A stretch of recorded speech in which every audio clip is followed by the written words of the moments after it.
You see, I love Ben 10 a lot, and I've been meaning to make a reaction style video for every single episode of Ben 10. A sort of Ben 10 breakdown, but also not really. I'm going to tell you how I remember these Ben 10 episodes. Welcome to Ben 10 Galvanic Probing.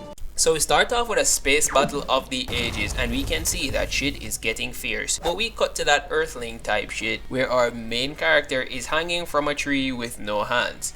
That's kinda wild. We get into the RV with Goat Palm Max and Kim Possible, and we head on to the forest to go and eat worms. Fried worms. But back in space, the chase ends in a destructive tie, and a silver pod books it down to Earth. Ben confuses it for a shooting star, but he ain't willing to get smushed to find out, so he dodges and then goes to check it out. How's it watching outer space? I don't know, man, but this wrist piece is feeling froggy and it hops onto Ben's wrist. And like any 10-year-old, he fiddles with it and he pushes down this thing to go into one of the most painful transformation sequences of all time. And what does he do? He burns down a forest. Nice one, Ben. We can add arson to your list of talents. Gwen shows up and floors him like he's a freaking stranger, but Ben ain't having that, and he roasts her alive. Alright, JK. He then halts the rainforest burnout by burning the rest of it. Davy Jones is completely mangled and pissed, so he sends the Star Wars Mecha-Droid to Earth with the mission of getting the watch back immediately. Ben times out and it seems like it's all fine and dandy, but these early level space fodders just landed and they are out for blood. But Ben turns into the orange tangerine and goes for a Planet of Apes style walk through the woods. When the ops show up and he goes bobbing and weaving, he blindsides him and he starts ripping the fodder garbage can to pieces. He gets a crazy solo performance on the droid, rated 10 out of 10 on that backflip, but just as he times out, he gets snuck up on by his partner, but Glenn clutches up with the buzzer beater and they trash him. They meet up back at the RV, but the Mecha-Droid got people on the radio screaming "Mayday, Mayday" like it's some world-ending tragedy. Ben goes diamond and pulls up on the bot for a WWE style brawl. The mecha machine grabs onto a civilian, but Ben gives him the hero pose and then the fight me speech, and the steroids droid gives him the double blast combo, vaporizing an RV that's in the lot. Now Ben claws his way out, first timing the crystal man, and he pulls up to rip the legs off of the mecha machine, but he really is reading Ben just like a book, and he gives him the Homelander floaties and hops on top of Diamondhead, pressing him into the ground like he's planting crops. And then he tosses Ben to a nearby car. He rolls on him like he's Kai Cenat in Elden Ring, and he starts to lock in, dodging and weaving through these lasers until one of the strays hits a tree, and if shouting "Timber" wasn't enough, it decides to fall flat on Gwen. But Ben hits the "Ashley, look at me" TikTok pose and saves her one and only life. But now of course the steroids droid isn't done, and he grabs Ben, trying to rip his arm off, but he ends up losing one of his feelers, so he blasts the Diamond Boy into a building to test the durability some more.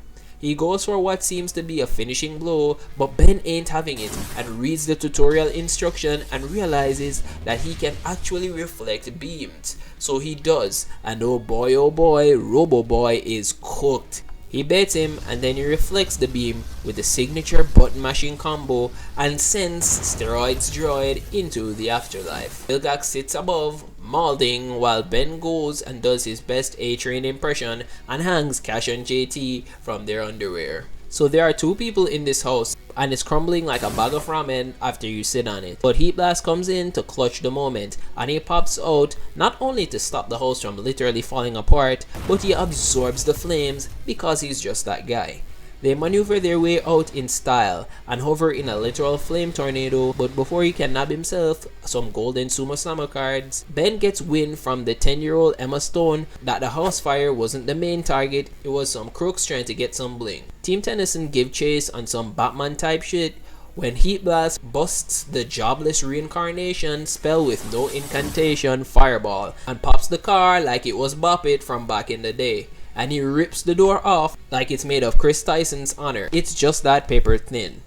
The 5-0 pull up and take all the credit, Meanwhile, grey-headed Dr. Do Too Much decides to show off his new invention to the landlord. And it isn't his shower, nor his deodorant. No. He's gonna demonstrate how to give a frog a compound V, and we all know where this is heading.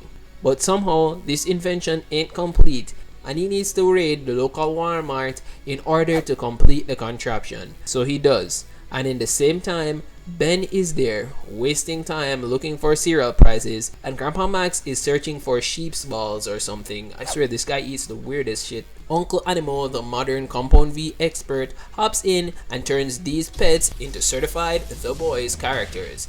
And they are not playing around. They back the Tennyson trio into a corner, and Animo proceeds to yap. Stuart, not so little, hops in and tackling Ben. However, Ben is still seeing red, so he ends up hopping onto a scooter and tries to lure Hamster Boy away, bobbing and weaving like his life depends on it, trapping Ratface under some heavy shelves. Animo hops onto Pidgeot number 1 and flies off with his froggy pal, but the Tennyson head right on out to make sure that Animo isn't tweaking off his rocker. They meet up on him in Night of the Museum, and he decides to show you why no one visits the museum after 9 PM and revives Manny the Mammoth and Jurassic Park. Ben goes for the red man with the 4 appendages, and the other 2 split and get out of there, but they get cornered by Pidgeot, and he ain't there for that Pokemon battle type shit.